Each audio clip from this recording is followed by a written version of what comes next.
La directrice générale adjointe de l'ANADE lève un coin du voile sur les dispositions prises par la structure technique d'appui conseil agricole, pour faire face au Covid-19. La pandémie du Covid-19 est une réalité en Côte d'Ivoire. Comment affecte-t-elle les activités de votre institution? Le Covid-19 n'épargne aucun secteur d'activité et aucune structure en Côte d'Ivoire. L'ANADE est donc concernée par cette crise. Entreprise citoyenne, elle a le devoir de respecter les mesures de lutte édictées par le gouvernement. Un certain nombre de mesures de protection pour assurer la santé des travailleurs et des bénéficiaires de nos actions ont été prises tant au niveau du siège que dans les différentes directions régionales et nos zones. Le comité de crise a dans un premier temps opté pour un système de travail en alternance afin de réduire au maximum le nombre d'agents présents dans les locaux de l'entreprise.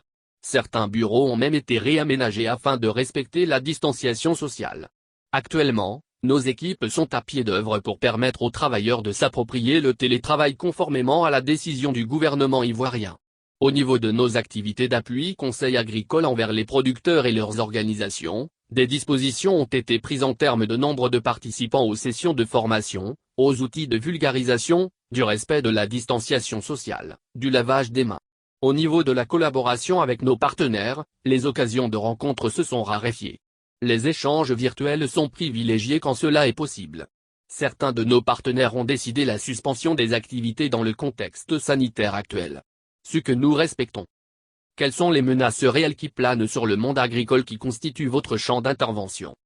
Les menaces qui planent sur le monde agricole sont de trois ordres: la santé communautaire, la baisse de la production et les difficultés de commercialisation des productions du fait de la baisse de la demande. En ce qui concerne la santé communautaire, il est à craindre que les mesures édictées par le gouvernement ne soient pas appliquées avec rigueur, ce qui aura pour conséquence de faciliter la propagation du virus en milieu rural. La baisse de la production agricole serait une conséquence de la baisse des capacités de production des producteurs, de l'appui conseil et du suivi des activités agricoles consécutives à la crise du Covid-19. Cette baisse de la production assortie de difficultés de commercialisation impacterait les revenus des producteurs et le niveau de la sécurité alimentaire.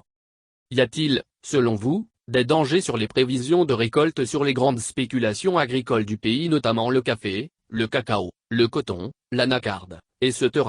Si oui, quelles pourraient être les répercussions sur l'économie ivoirienne, en général et le bien-être des producteurs villageois, en particulier?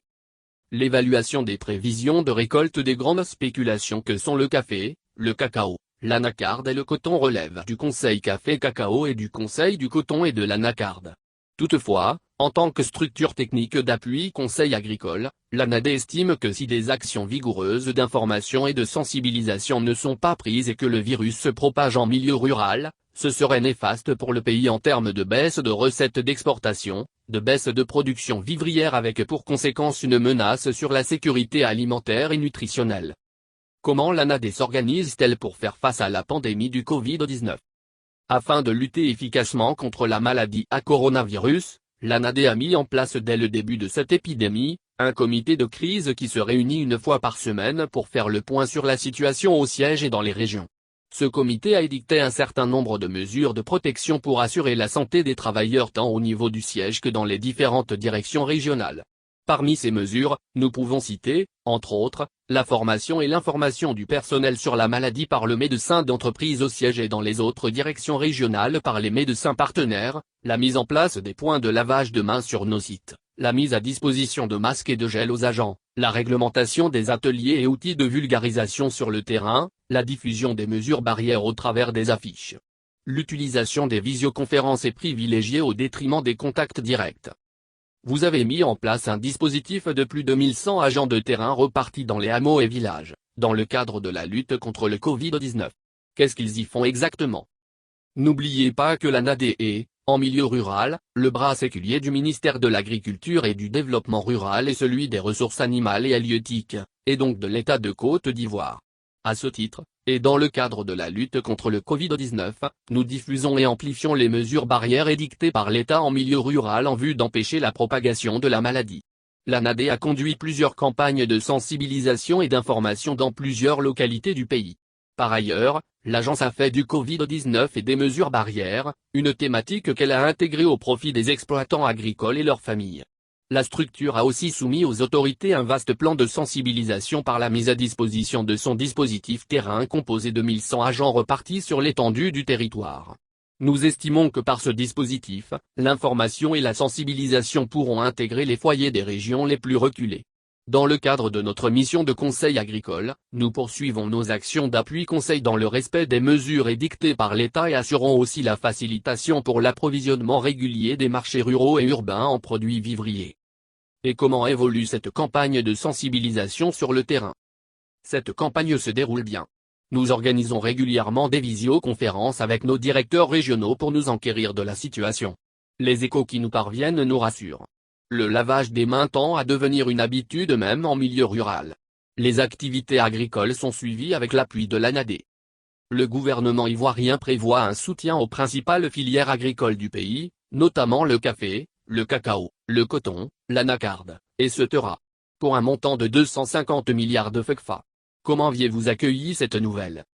Nous avons accueilli cette nouvelle avec satisfaction. L'ANADE est prête à répondre aux sollicitations du MINADE.